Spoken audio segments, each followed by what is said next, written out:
Today we have Quinn Rudolph from Awry Menswear joining us. Quinn, thank you for being here. Happy to be. So, what is Awry Menswear? It's a clothing brand that sells mostly underwear, soon to be outerwear, swimwear, leisure wear. And it tends to be on the sexier side, and it's definitely a bit different because all the apparel is targeted towards men. And there aren't too many sexy men apparel brands out there. Okay. Uh, and what kind of revenue are you doing? What kind of what does your team look like? Give us kind of Sure. what does the business look like? Yeah. So Orion itself launched about 11 to 12 months ago, pretty early in 2023. I think over the last 30 days, revenue top line was about $150,000 dollars, and we're growing at about 10 to 20% month over month right now. So it's definitely in a growth phase. I have one full-time person, employee here in Austin, Texas, where I'm based out of, and then I have half a dozen contractors based all over the world, just depending on what I need them for. Customer service people in the Philippines. I have a designer who lives in the States. I have a photo editor who lives in Ukraine. Just a lot of contractors. Okay, so the team basically is two full-time people, including yourself, Yep, and you got about it. what's that? But yeah, no, that's great. And then about half a dozen um, of just kind of ancillary people, and it's global. People are everywhere. You got it. Okay. Um, so super lean business and a lot of revenue. What does the hmm cost structure look like? Like top line revenue versus like what your actual profit might be. I think the business is half flowing right now, probably about anywhere from like 10 to 30 a month, just depending on the month. And all of that's just flowing back into the business, usually into more inventory or better photography, or more ad spend or things like that. Definitely the largest expense is ads. I'm probably spending about 70 to 80,000 a month right now on ads, mostly on Meta, Google, and TikTok. And that drives 90+% of the traffic to the website. Um, and yeah, as far as like the gross margins on the product, they're really good. The lens is probably around 85% or so. So approximately, $2 or $3 to make something that I sell for, 20 bucks. Okay. And so where do you source the materials? Is this done in the US or is this you buy it and then Mhm. rebrand it or what's that look like? So everything is custom designed. So basically, I have another business in the same industry called Modern Undies, and that's for utilizing the dropshipping model. So customer buys from me, I buy from a supplier, they ship it directly to the customer, and that store has uh thousands of SKUs on it. And I collected a lot of data from that store about what products sell, what colors, what styles, what materials. So I basically send that information into my own product. So I'm not a designer, but I can check out some stuff. So how the design and creation process usually works, and I will literally it's probably have something right here right now. I literally just draw sketches on a piece of paper with like measurements, send it off to a designer who's typed it into what's called a design path or an X path, and that's basically a formalized version of my sketch that tells the manufacturer exactly how to make what I want to be made. And that goes off to my manufacturer in China. They create a product sample for me. They send it to me. It takes about a day or two to get here with DHL. I say, I like this, I don't like that, we need to make these changes. We just go through an iterative process. And then once a design is finalized, I just place a bulk order with them. And then they all ship it here and everything's fulfilled from my warehouse here in Austin. Okay, so you have a physical presence, physical warehouse here in Austin. Yep, I'm standing in it right now. Or Oh, at least okay. in the office portion of it. Yeah, And sure. so is this full-time employee in Austin that you have Mhm. basically fulfilling Yeah. the order at the warehouse? Yeah, I'd say that 70 to 80% of what he does. Because it's a 20 to 30 hour job a week right now as a package order. Okay. And you mentioned this other company that we'll talk about in a minute, Modern Undies, I think. And Yep, you got it. does that is there a reason you started this new one versus retaining the old one? Like what do you Yeah. find that you like? Well, mhm. Yeah, so the old one is still up and running. Um, uh, so that's still going, but I decided to expand into this new business because if you know much about dropshipping, there's a lot of limitations there, especially when you're dropshipping from China. So with a dropshipping store, tends to have longer shipping time, less control over uh, quality of the product, less control over like design, obviously, unless you did stuff that's white labeled and you put your own logo on it. It's not your own brand, it's other brand or so they want that like brand loyalty element as well. And uh as far as with that store, I had like tens of thousands over 10,000 views, but I couldn't do photography for every single product, so I just relied on getting backer photography for most of it. And I make the site not look as professional. So yeah, there's all types of limitations with stock shipping. Longer shipping times, less control over quality and photography, And just the brand, I guess. So less. what you mentioned. Yeah, So you and on other if you're people's a stuff. retail store, you're not a brand, right? And you Right. can't have a branded retail. You can have like a JC Penney.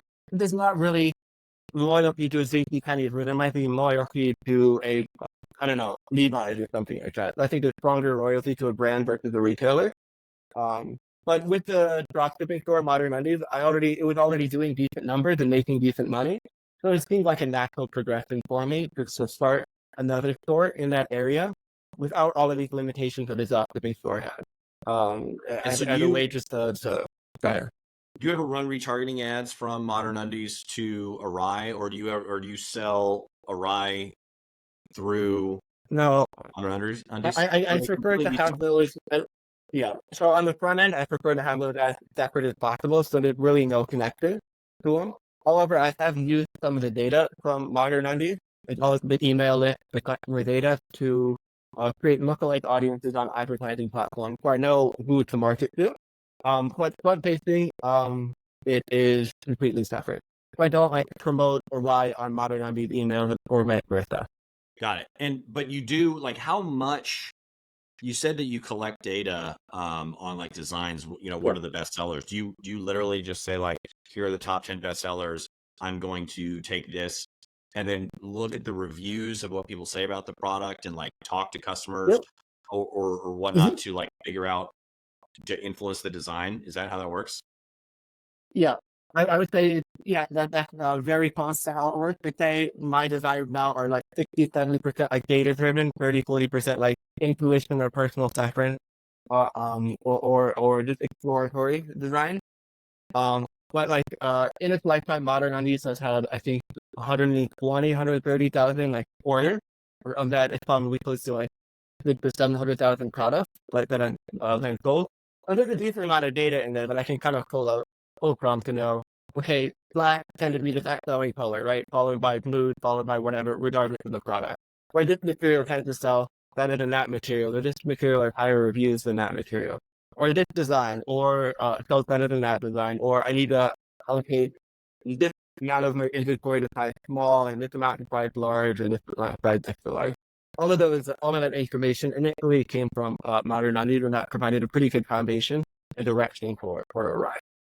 Okay, so is the long-term goal to run both businesses in parallel to influence that? So basically just, run Modern Undies to gather as much data as possible to influence what works for Awry. And does Awry have a higher profit margin? Is that the reason that Yeah, is sure. So a rider has higher growth margin resort because when he's out visiting, you're paying a premium and you're only buying one off. We sometimes your supplier isn't even the needing taxes, so they take a little cut as well.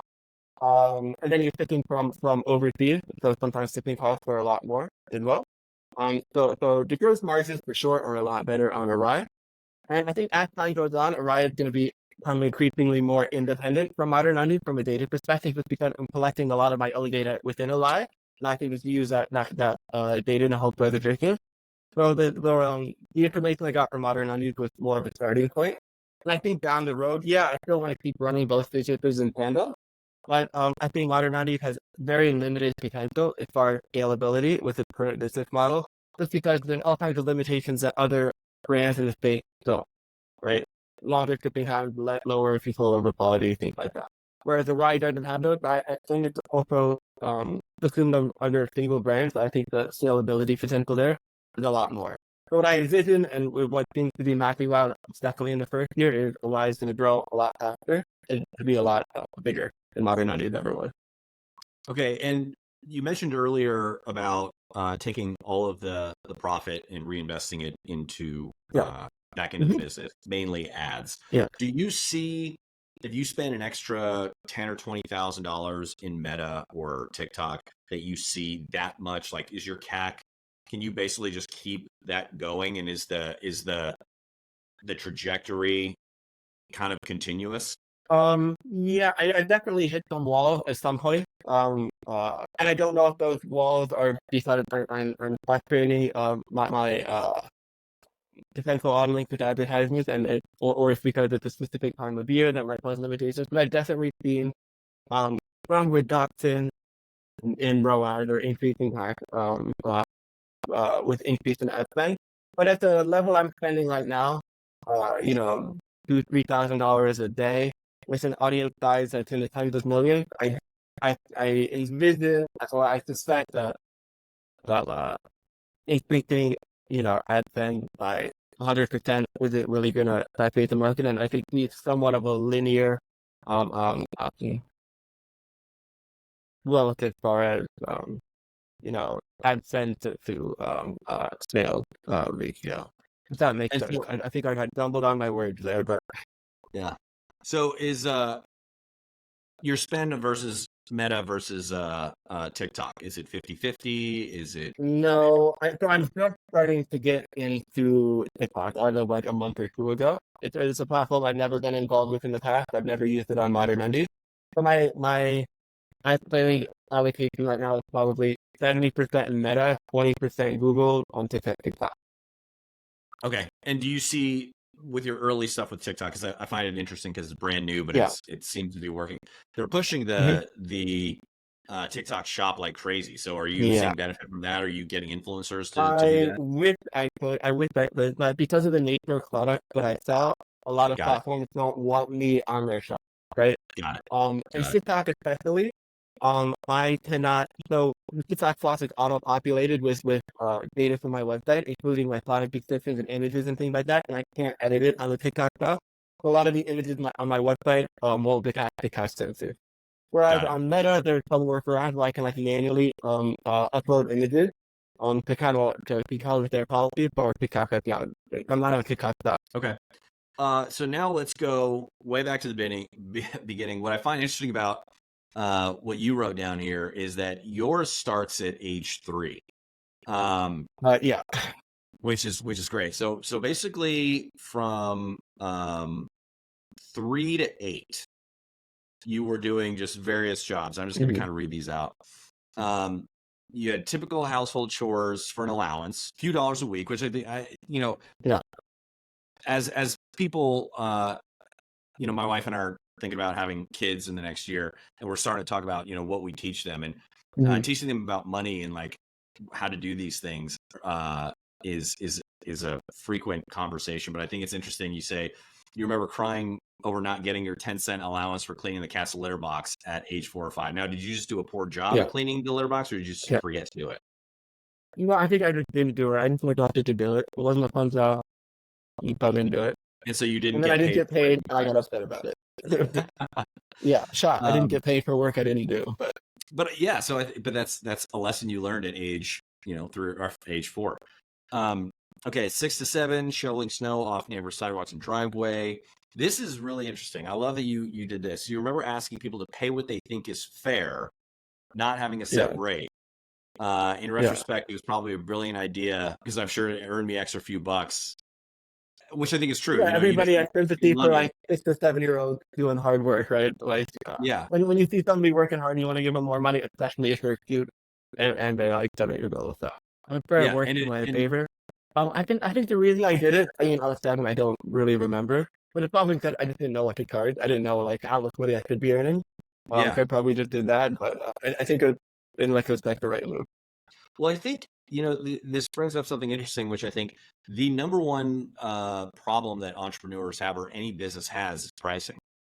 It is, Mhm. if it's not one of the most difficult, it is in the top tier of problems, because do you charge $5 or $15? Are you going to have, 3 times as many customers at $5, or, $15 gets you more profit margin, less work? Like, it's just something that we all struggle with, and we don't know what to do until we just like throw it out there.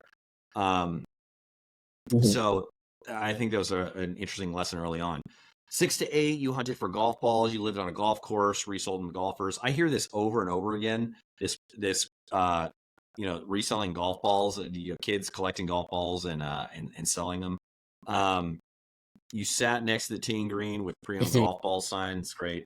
All right, now let's get into kind of the guts. 8 to 18, you helped your parents renovate houses, painting, yard work, cleaning. Now, were your parents did they kind of influence this entrepreneurial thing of like making money, or was this something that you did naturally? I don't recall them ever like specifically encouraging any form of entrepreneurship. My dad had a day job his whole life. He still has a day job. My mom, were, I guess, semi-entrepreneurial, quote unquote, side hustle, was renovating houses. So they both had degrees in architecture. So when my mom wasn't like looking after the kids, she was like flipping houses with the help of her kids or her husband, my dad. But I don't. Other than that, I don't think they ever really took any kind of entrepreneurial path, and they never explicitly encouraged it with me. They definitely obviously didn't discourage it, right? For letting me like go golf balls or go shovel throw off of people's sidewalks. They're little businesses in Buxton, so they definitely didn't discourage it. And maybe honestly going back that far, it's tough for me to remember whether or not they were the ones pushing me to do this, or I had the initiative as a kid to go do these. Maybe they actually did. I'm not sure. Yeah. Yeah. So you painted houses, did yard work, basic cleaning while you helped your mom flip houses. Yeah. Right. 13 was where you actually get into kind of some real work, working for someone else, it looks like. Tell me about removing barnacles. Yeah, so that was actually still for my parents. So one of the houses that we were living in on the hop around to the lot, but we had one place on the water. And at low tide, the sea floor was completely exposed. The seawall was completely exposed. There was just barnacles everywhere. Along the seawall, the floor, and the sea floor and the dock. And it was very unsightly. So one thing I did over an entire summer, over like probably 150 feet worth of like seawall, it was just scrape barnacles off and like bag them up and just like leave them out for the trash man, which I'm sure you want to be happy about it. Like that took at least 100 or 200 hours over the summer, and just me scraping off barnacles. And ridiculously smelly. They're like bugs. I don't know what type of bugs they were, but they're creepy and crawly and scary to a 13-year-old. And definitely cut myself a piece out of those barnacles as well. But not probably the least fun I've ever had doing a job. All right, so a year later at 14, you were flipping items for yard sales on eBay. So would you just go out and buy something from a local yard sale and then put it on eBay? Yeah. Or like a state sale or whatever. Yeah. I never went. I don't know. I think I just stopped by some yard sale with my parents. I never went out by myself for any of these, and it wasn't like a huge part of my adolescence. Probably went to a few here and there. I remember a lot of times it didn't really work out. I would buy I remember buying these like ceramics like outfitters and trying to sell them on eBay. Nobody wanted them. Definitely got stuff with those. Lost money on those. But sometimes it worked out really well. So there was one time where I purchased it. It was like it's kind of like a paddle boat, but it had a glass bottom, and you like ride it like facing down. You can actually like see the seafloor underneath you. I was living in Florida, so somebody had that. They helped me use it. Probably paid a couple $100 for it. And then maybe a month later, I sold it for close to $1,000. That was great. But that was a big item, yeah. That had it, but a lot of it was just like, yeah, it was a big item. Luckily, probably took most of my savings for that item. No, someone actually, they were from Canada. They flew down to Florida, and then they were driving. They rented a U-Haul and were driving back up to Canada and picking all of these things up along the way that they wanted for their. I guess they had some business up there on the lake.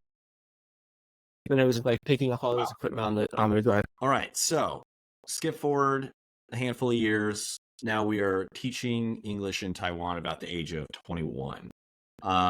You say Yep. it's your first real job. Give me, how did you end up in Taiwan? What were you doing right before then? What were you doing in your late teens or 20s to kind of move you in that direction? Yeah. So, when I was 18, I went to Poland for a year through Rotary Youth Exchange. And so I went to high school there for a year as well. But I think I caught the travel bug while doing that. So I definitely wanted to like get out of the country as soon as I could again. So I went to University of Florida, for a couple years, and I studied in China when I was, studied abroad in China for a semester. And I studied keeping English, Chinese, and international relations at college. So it's kind of just a natural progression of me to want to, utilize those degrees. I figured keeping English is a pretty easy job to land right out of college. And I wanted to go to Taiwan. I love China, and Taiwan in a lot of ways is like China, but a bit more developed, a bit safer, a bit less government control. So I thought, why not pick that country? And yeah, I just landed a teaching job there straight out of college, and worked at like the after school, so a supplementary English school there teaching English. So and so I'm like 13, 14 years old. And so, I mean, you must have liked Taiwan a lot because you were there from what, 21 to 24? Yeah, I was there for about 3 years as well. Yeah, I loved it. It's a beautiful country, super safe, literally the friendliest people on the planet. Um, I was dating a Taiwanese guy at the time as well, so that definitely kept me there and kept me wanting to stay there. But yeah, I really loved it. Okay, and so during that time, you were teaching English the whole time, right? That was kind of your No, I base. taught English the first year, and then I left Taiwan. I hated teaching English, so I was looking for other means to stay there and survive. So you were tutoring ESL from 21 to 24. Yeah. So I worked at a school for a year, and then beyond that, I still did tutoring. I did some tutoring online and some tutoring in person. Okay, But I but that was wasn't. that kind of your base. So I was more of a tutor Income? than a teacher. Got it, got it. But was that your kind of your Yeah, I would base say income so. for That the was the entire? most consistent thing. Okay, Yeah, okay. I could always just hop online for a couple hours and make a few dollars just tutoring anyway. So I was definitely for the safety net for sure. And so was this like a website where you just kind of said I'm available this time and you just hopped on? How did that work? Yeah, so yeah, so it was through a website called Ice Hockey, which kind of just connects teachers and students. You have everybody has a profile, and then you have your available time. Students book a slot, you hop on and you help them. Sometimes you have one-off students, sometimes you have them for pretty long period of time. It's just a website to help connect teachers and people who want to learn, not just English, but any. Okay, so your first like startup or your first business that you actually create was Mhm. the Yeah. art, the hand-drawn art. Give Yeah, it me was kind of called growmusic.com. I doubt the URL is still active, so, but yeah, so it's just a website where this is my first venture into entrepreneurship. I didn't know what I was doing, but I think I read a book at the time. It was like what was it called? It had 100. I think it might have been called $100 Startup. It had $100 in the name and like startup or entrepreneur or something in it. This is a book about how you can start a business for $100 or make $100 in a business or something. I don't actually remember. I just know that inspired me to want to kind of start a business. So I started this website called Song Me This, and I had some friends who are artists, and this website was basically just kind of where a customer goes in and types in a song. They had like a character limit of like 100, 150 characters or something they want drawn. So it could be like a thank you card or whatever. Basically, if you want an artist to draw something for you, you just type it in and somebody draws it for you and they ship it to you. So it's just kind of like an intermediary platform that connected customers and artists. I think Lifetime I might have had like 10 or 20 customers or something like that. Before I got either like bored or like really disheartened at the lack of sales. So I stopped it. But what made you want to start that? What kind of like got the fire roaring? Yeah, well, it was. I needed money, frankly. I was in Taiwan. I had maybe like $1,000 to my name, maybe less than that. Not even probably barely enough for a flight home. I needed a way to like live there and make money. And I needed to keep English. I wanted to do something else. But this was I was definitely motivated by necessity to live where I wanted to live. without doing work that I didn't want to do. So I was experimenting with new ways of internet. So were you doing this? Well, and why did you choose this business of all the things? Like, what kind of made you? You know what? I don't even remember. I don't remember how I Okay, thought of this business or why I decided to actually move forward with it. I think it just seemed like a good idea at the time, and I was probably just brainstorming. Actually, I know I was writing down list of potential ways to earn money, and this was just one of those ideas that stood out. That had a very low cost to entry. All you had to do was make a little other cost to get it up and going. So figured low risk, something new, and but I okay. So don't around remember specifically why. Go ahead. the same time you were working in a night market stall, selling fried foods, Yeah, modeling, and yeah, you started a bicycle tour yeah, business in Taiwan. Were these all like yeah, one after another, or were they all at the same time, kind of interspersed? yeah. It was all one act. It was well. So the tutoring English that was always, or for the most part, just going on like an hour or two a day, or maybe like 5 hours a week or something. Just whenever I had students, so I had that going on. The modeling and like commercial work that was just whenever I had it. So maybe once a month, twice a month, there'd be like an afternoon where I go to a gig or something like that. And then the other three, the brought me this for this website was for. Then I had a night market stand. And then the night closed, I had a graphical tour business. So those three were one after the other. And so the night market stall, was this actually your stall where you were actually making the food and it was your business from Yeah, soup I to was, I was nuts? the only one there. I was the only one there. So it was all I was buying the ingredients, pressing everything, setting up, taking everything down, doing like cleaning everything up, rolling out the crepes out in the afternoon, packing it away in the evening, or being everything. And so you mentioned that this was a really difficult business, this food Yeah, business. What were yeah. you making? How did you decide to make it? What were the Right. hours like? Yeah, so I don't remember why I decided to sell when I was selling, but I was selling like a lot, I think like American steak carrot meat for the most part, just like deep fried random things. I call like deep fried cookie dough, deep fried bananas, deep fried Oreos, or like apple wedges, like battered and then deep fried as well. So basically fried, but more apple wedges. So all of these different like deep fried. So sorry, what were your questions? Other than what I Yeah, how long were you doing that for? And like um, you said it was a difficult job.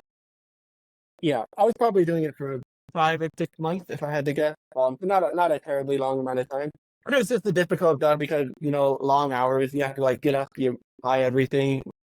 In the afternoon, you wheel out your car, and the night markets go till like midnight or later. So then after like the night market closes, you like get the car, because basically we turn into night market, so you have these mobile carts that you put out there and then store after. But it's just long hours, and food in Taiwan is not very expensive, so you don't make a whole lot of money. Even I was the only white guy in the market, so they definitely caught some attention. But I'm sure I got some extra business that way. Even though I don't think my food was anything spectacular, but it was different, and I looked different, so I definitely got the extra business. But even with that, there was days where I probably like below like $20 and $30 in sales. I definitely didn't make anything off of that. Even on like a really good day, if I broke like 150 dollars in sales, then maybe you make 70 to $100 on that on like a really good busy day. So at this point, After like, I mean, 10 hours of work or something. Yeah, I mean, cost of living in Taiwan is not super expensive, so I could live there for $1,000 a month, or even less. I think my initial goal was to earn $600 a month with like my website artist business. I was like, okay, if I can earn $600 a month, I can survive here. So I wasn't looking to make a lot. I just wanted a way to survive there and stay there. okay. And then that led you to the bicycle tour business. How did that get Yeah, started? Give me the rundown of it's that. shortly after the night market flooded. Well, I think I got disenfranchised, or let me think that's the right word. I got um I got hired of the night Okay. market business. Um um and I wasn't making a lot of money, so I got to help something else. Optical still business again, but it takes a lot of money to start. Um your customers are tourists when they probably have a lot more money. Uh and it kind of pays me had like this bicycle rental network, so I didn't even have to like buy bicycles. They just have like stations all around the city. So you just like pull out bicycles, ride them around and park them in another station somewhere else. So I didn't even have to get the bicycle or anything for that business. So it's basically no startup cost other than, getting a website out there. So were you paying for the bicycles for the customers? Like, do you have a debit card or something? Yeah. Yeah. So you get these prepaid cards that you just like scan on the machine. They put money on the card to give them receipt to the customers, and they just like swipe the card for the day. And it only costs, $1 to them to earn the money. Okay, so did they pay you and pay for the bike, or did you pay? They just paid me before the tour, usually in cash. I don't think I had any way to process payment online. Okay. And then I just gave them everything. They gave me money, and then I took them around the city. I got them to buy. I bought them breakfast. Breakfast was included in the tour for the morning tour. And I just showed them around. How long did you do that for, and what were you making? Did that probably for another 6 months or so. And I was making. I don't remember. I know towards the end, like my best week, I made like $1,000 or something net. For maybe $1,100 or $1,200 costly. Okay, Which so you're for making, me that was a lot of money. I think a yeah, lot more than I'd ever made before. So that was great. yeah. I mean, if you were trying to I make got $600, yeah. if you were trying to make So to six do a hundred thousand in a dollars, week was now you're great. making 1,000 a week. Yeah, that's a big difference. How are you advertising that? Had a website and then Google Ads, like a very modest amount of ads meant to Google Ads to get some traffic to the website. And these super targeted ads, like there's not too many people who are tourists in Taiwan, and there's definitely not too many people who are tourists in Taiwan looking for a bicycle tour. So, and there was no other competition in the city as well. So basically, anybody who wanted um, um, uh, something to do while they were in Taipei, I just ran ads to them, and converted super well. I don't remember the conversion rate for the cost per click or any of the metrics there, but I know it was not very expensive to get traffic to the website.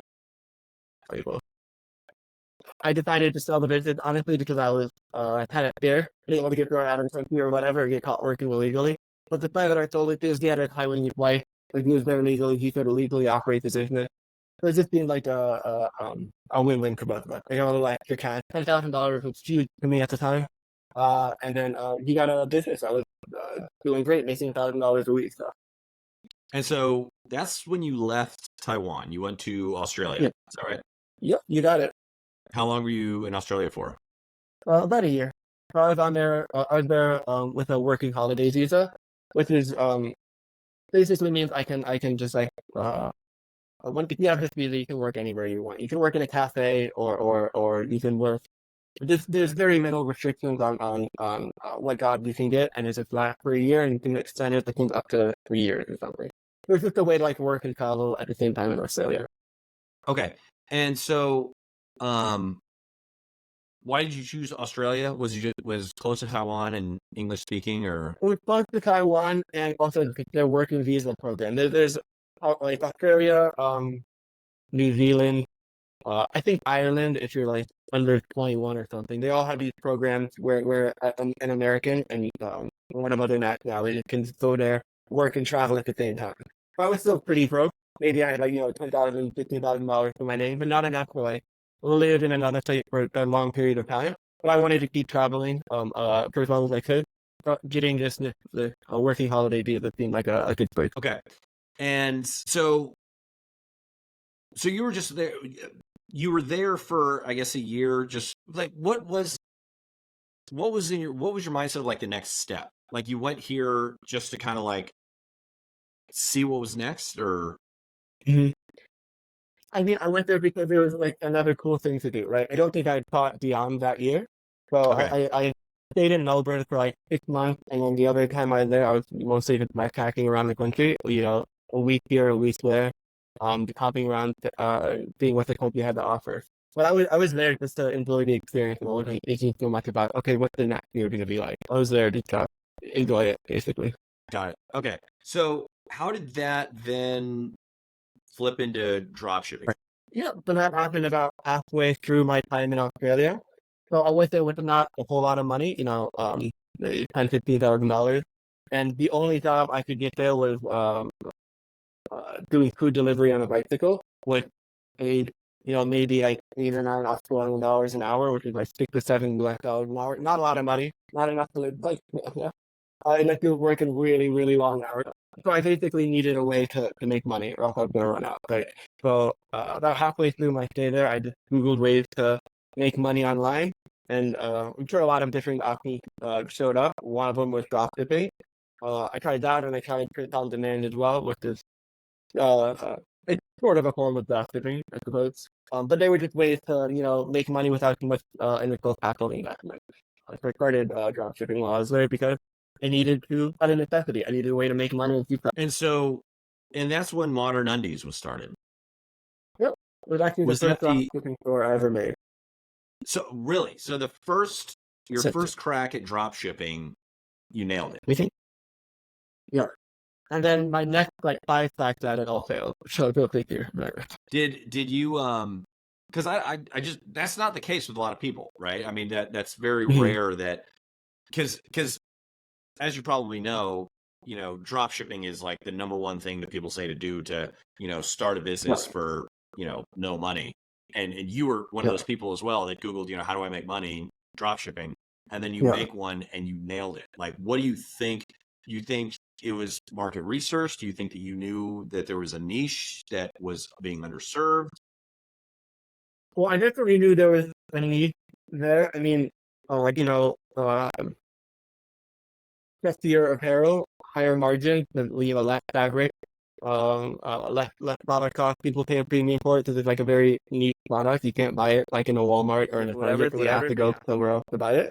So there's definitely a market there, and also textiles. So I figured, hey, those retail. Just made me think maybe this could be a good idea. I didn't know if it was going to work or not. But I think literally the first day I started running ads there, I turned a profit and away like cooks after that. I was like, holy shit, I can actually make money doing this. This is wild. There were definitely days in like the first year where I was losing money, but the days where I made money, I tended to make a lot more than I thought. Probably the Okay, first whole year at it, and I don't know what I made, maybe 20, 30, $40,000, something like that. okay, so wait, say that again. Say the last part again. I said, I don't recall exactly like how much I was making. Some days a lot of money, some days I made money. But probably after the first year, I netted maybe somewhere 20 or 30, maybe $40,000. So it wasn't like a significant amount of money, but it was definitely enough for me to keep traveling with it. Where you're For sure. working for yourself, you were living the Yeah. digital nomad lifestyle, so you could live in a place that was inexpensive, Mhm. and Yeah. wow, okay, great. And so walk me through the first couple of years of that. Like, you mentioned that it was, you had profitable days and unprofitable days, as we all have, right? When we run ads, Yeah. I know that more than anybody. We spend hundreds of thousands, or we spend, I would say $100,000 a month on Google ads, probably on the higher end. So there are definitely days where you're spending thousands and thousands of dollars and you're just not getting the sales. And then one day you spend half that and you get, a, a, a ton of sales. So it's just like, you don't know when that happens. You don't know when it's someone that saw the ad 2 days ago that decided to buy today. And so even though Google and Facebook and all these companies have all of these tools for, when the sale happens and whatnot, I think that is probably one of the most mystical parts of running a business is, when you spend ads, when the sale comes in, and when to basically attribute that money to which ad spend. So walk me through the first couple years of that, and what were the difficult parts? How did you overcome them? How did the business grow? When did you know that, after the first year, you knew that, okay, this is something that I can keep going on. I see runway, but like, how did that evolve? Yeah. So I think as soon as I had like success with Modern Undies, like in the first month or two, like, okay, the course of action is to start other businesses with this model and make even more money. That was my first thought, right? So I started like I started a business on demand store selling t-shirts. I started like a sunglasses store. When like blue light sunglasses were all the rage. I started like this skincare store with this like face mask. All of those things, I didn't make money on any of them. And that was my initial thought. Okay, I know how to make more money. Just do what I did, but do it in other stores. Which, in hindsight, probably not the best move. I could have just focused on scaling what was already doing well. Um, uh, but so I didn't focus a lot of my attention on growing Modern Undies initially. I just tried to start a lot of other stores in the first year or two. Um, but eventually I put most of my attention on Modern Undies. And okay, I guess everything is challenging, but manageable off the get-go. So dropshipping, it's like a starter business, right? The stakes aren't super high because you don't have a lot of capital invested. You don't really need employees. You're not holding any inventory. So any problems that you face, they're usually pretty manageable, especially when you're small. But I mean, obviously, I had to figure everything out. How to figure out how to deal with like customer complaints. How to figure out how to run marketing emails or even that was my first experience with like a Shopify backend with managing a website through Shopify. I had to learn how to do that. And definitely ran into a lot of issues. Like well, stakes were so low and I wasn't worried about really is it store having any funny kind of stuff like earlier. Because even if it was funny, I wasn't into it anything and I had a good experience, had a made a little money. But no, that we probably really vague answer to your question. What's Yeah, the no, first year that's regret? fine. Well, I'm kind of interested in these other companies because, like, what I find interesting is, as I said earlier, everybody says easy ways to make money, drop shipping. Your Yeah, first one nailed it, and then you had several others yeah. after the fact. Why do you think those didn't work, and why do you think Modern Undies did? Um, I think it's really tough for me to speculate. I think a lot of the other stores, well, at least two of the other stores were single product only, and I was just using manufacturer photography as well. I think when you're selling a lot of product, you as long as you it doesn't look too like spammy or scammy, you have a higher potential to reach your target customer, right? If you have a lot of variety. But if you are just selling a single product, maybe that's a bit more difficult. I don't know. Okay. Um, I'm thinking a lot at the moment. So I'm trying to figure out, maybe why it was successful. That might not be the reason. I do know. Um, so I'm obviously gay, and I knew that there's a market like sexy underwear for guys for sure. I definitely knew that market existed. And I think, you know, as I'm talking through this now, I think that's probably the reason why it was successful is because I was very familiar with the target market. Whereas like a beauty product, I I know nothing about like beauty products, literally at all. If you're trying to sell one without doing the proper research, without knowing the audience, probably not a smart idea. Blue light glasses, I never wore them. I never got any value from those. I don't have many friends who wear blue light glasses. I don't know the market very well. And it's probably a super saturated market as well. That's probably why that didn't work. I think every other store, honestly, I just didn't know the audience, so that might be the biggest factor. Um, but I'm sure there's just other things. Like when you see like a partially clothed person in an advertising time, but you're more inclined to click for sure, right? I think it's textile, so maybe that got me get on just because what types of advertisements stand out could keep it classic, more likely to convert, but I don't know. This is all speculation. Yeah, yeah. I'm not So exactly sure.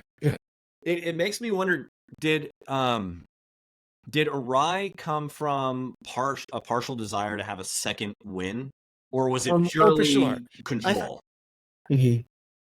So, I knew that modern native is not going to last forever. The business model, I think, because it has all of these limitations, it's eventually going to be overtaken by businesses that use things better, right?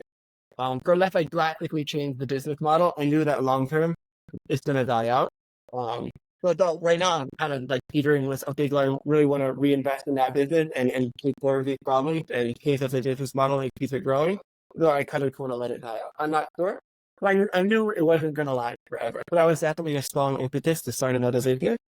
And I initially wasn't planning on starting a ride.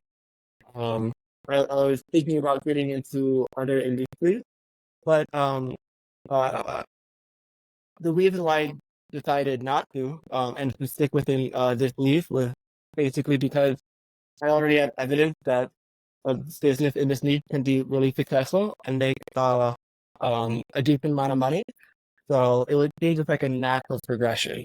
So I wanted a business that I knew would by both successful, wider than a high likelihood to fizzle out. And it's just a safe bet because the Yeah. injury. It was just a safe bet. Black Friday, Okay. right? What I find interesting between Modern Undies and Awry Menswear, you worked for an educational Yeah, startup in Austin, and you started Shared Space yeah, ATX. Tell me about why did you, after you were already making money, clearly you moved back to the U.S., moved to yeah. Austin. Um, and Mhm. you told me previously in a way you Googled the top places to live in the United States. Is that right? Yeah, that's it. So a lot of your life is dictated by Google's results, is what you're telling me. Yeah, Okay. exactly.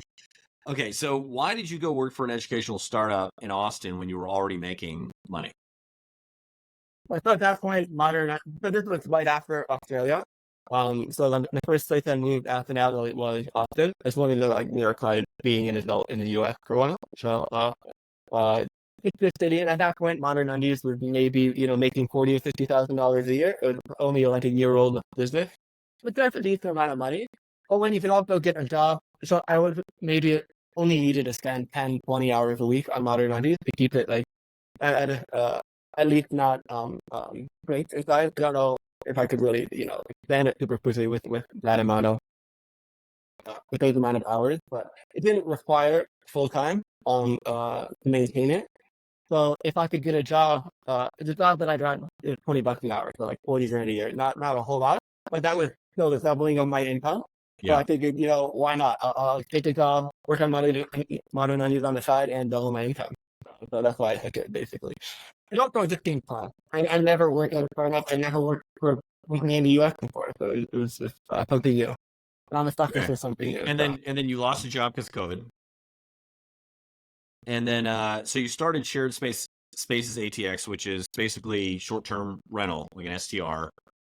Is it It's actually Airbnb? long term. It's long term, so six Oh, it months is. plus long leases. But it's just renting out houses by the link. So I would buy houses So that like a have three some bedroom, two bath, you rent out the three rooms individually, and it's kind of a potluck for everybody else.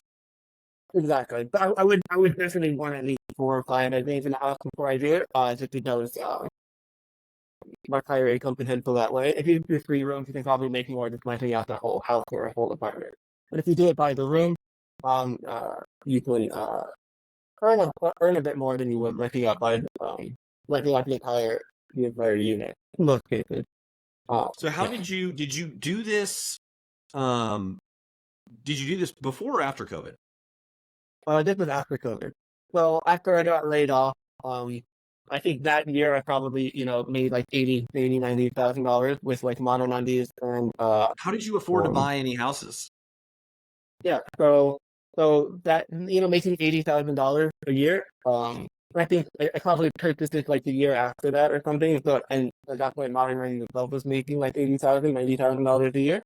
Well, that info, you can get approved. I mean, interest rates about have like 2.9%. I could get Right. approved for like a $500,000-600,000 mortgage. So I did, and I still live in that house today. And so I just used the income that I got from Modern Undies and was sign up to get approved for a loan. And then I just the first house I did it with, which is my own house, it had 4 bedrooms in it, rented out to 3 other bedrooms, with more than paid for the mortgage of the house, which is great. We then, as Modern MDs grew, I could get pre-approved, or I could get approved for additional loans. So I got actually the second house I bought, I used what's called a DSCR loan, which I don't remember what that stands for. But it basically means the loan was approved based on the projected rental income of the property. So I got with so I didn't even need to use my personal GTI, but personal GTI wasn't a factor in getting that loan. Um, uh, so I just bought a house in North Austin for not too expensive, also at a very low interest rate. Granted, this was 2021, 2022, so prices were still high, but interest rates were really low, so this was still a pretty good business model. And the house I bought in Pflugerville, which is a city north of Austin. Um, I think if I rented out the house itself, I can make 2,000, maybe 2,200, $2,400 a month. Renting it out by the rooms, I was making around $4,000 a month. So basically doubled the rent because of the property just by doing this, like 10,000 rooms. Did you renovate these houses after you bought them, or just immediately start renting them? Yeah. So none of them were disasters, but they all definitely needed some more than a little touch up, I would say. But just depending on the house, like the house in Pflugerville, I put in new floors, new hardware, new light switches, new paint, new fixtures. Um, um, had to redo some of the plumbing, but it wasn't like a total gut renovation on any of them. But they've all Okay. required me to dedicate at least a couple months of my own time in renovating them for sure.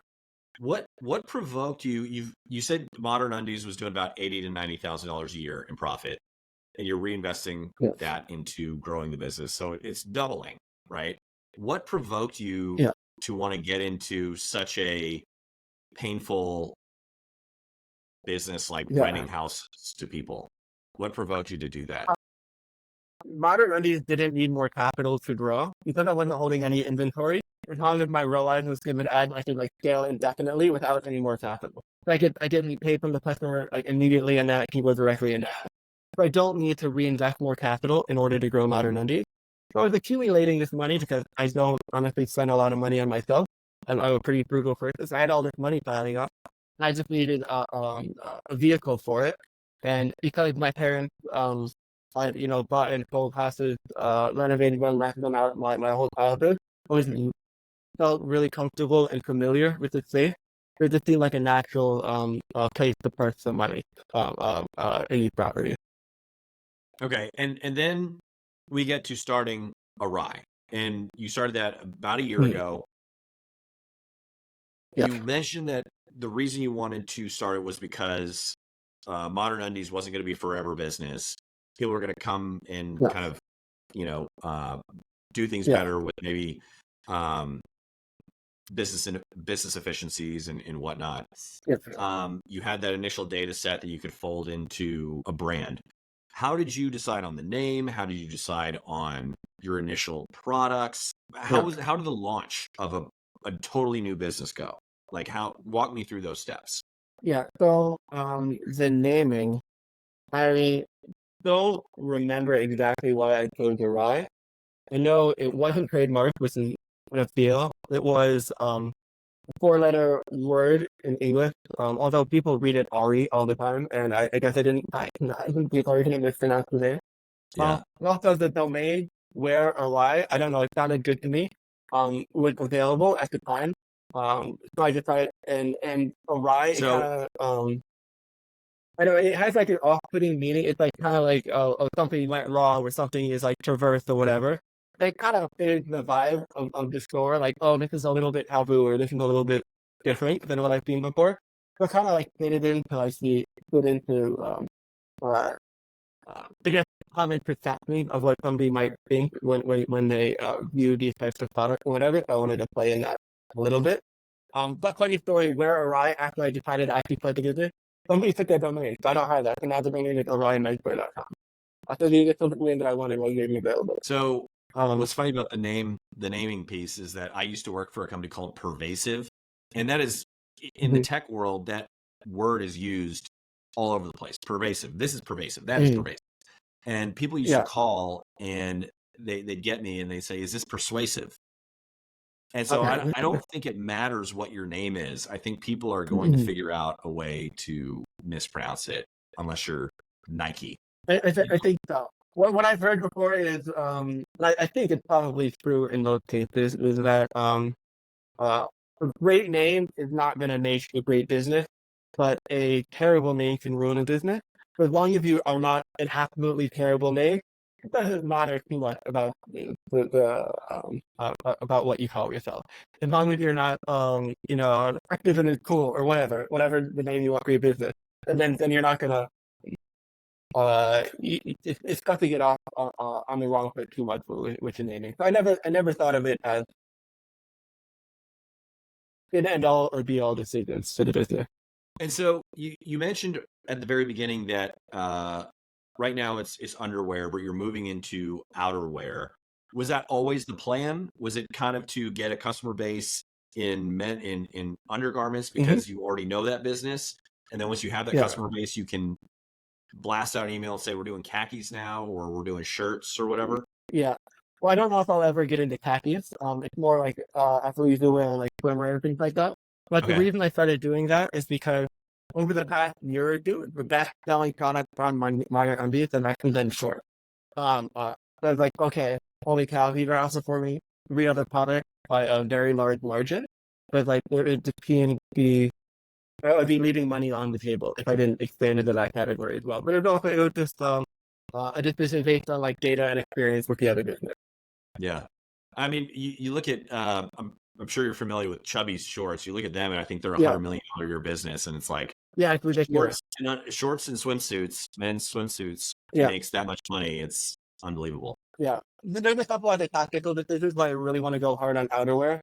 One is it's much easier to market outerwear. Like you don't get flagged on all those platforms. For some reason, shorts in the future, it's much more difficult, to get flagged as inappropriate or violate any policies. So you have a lot more freedom with advertising. And also, when you wear underwear, you it's tough to show off the logo, it's tough to show off the brand. But if somebody's wearing shorts or a t-shirt or swimwear with your logo on it, that's free marketing as well. But it definitely seems like a national possession if you really want to grow a business. It's easier marketing from a paid perspective, but also free marketing when people wear your product. And so you said shorts, leisure wear, swimsuits. Are you talking about t-shirts? Like, give me the full kind of what is immediately on the Yeah, because roadmap. if you go on the website right now, the yeah. Um, uh, let's see. Also, if you go to the website right now, you can actually, there's a new outerwear category. You can actually see the first few items of outerwear that we have from our store. So you can see the top. One is a tank top, one is a crop top, and the short, they're these shorter, soft, more conforming, shorts. There's a lot of other stuff in the pipeline as well, but this is the first, initial outerwear product we have. Okay. And And the shorts are actually selling better than any of the underwear on the website. So it's going. really, I'm happy we're breaking off into that. Yeah. all right. So where do you see the business going in 5 years? Oh my goodness, 5 years is way too long to be with deck. I have no idea. Um, uh, I think down. I definitely want to become the biggest player in the space. There's a lot of other people, a lot of other smaller brands selling mid-cycle apparel. But the biggest ones are probably the Cyrus. I think Tony is a little bit different in their target audience. Yeah. Um, but they're doing like the biggest players in the state. I think they're doing about somewhere between like 10 and 20, maybe like 25 million top line a year. So I think that's a very that's attainable thing. I go to the website. I basically purchase products on every website from every competitor or possible customer service.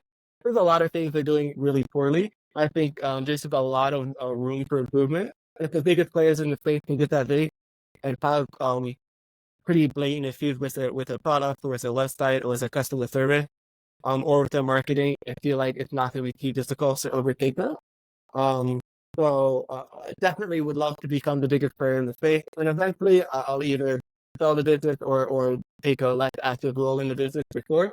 But that's down the road. We're definitely in a very high growth phase at the moment. I hope to hit in 4.5 million top line by the end of the year. It's stretch, but I think we can do it and just keep growing from there. So we'll see. All right. Well, thank you so much for your time. Where can we find you online other than awrymenswear.com? So me personally, I'm not active like on any social media. But if you want to go to the Awry Instagram, it's at where_Awry. And that's probably the only other place. You might be able to find me on LinkedIn, but I haven't updated my LinkedIn in like 5 years, so that's All right. probably a pretty So it still embarrassing says that you're profile a to resume bicycle there. tour guide. That's it. But so you see that's my LinkedIn, great. All right. Yeah, so Well, not look for you there, but yeah. okay. Thanks so much. Bye bye.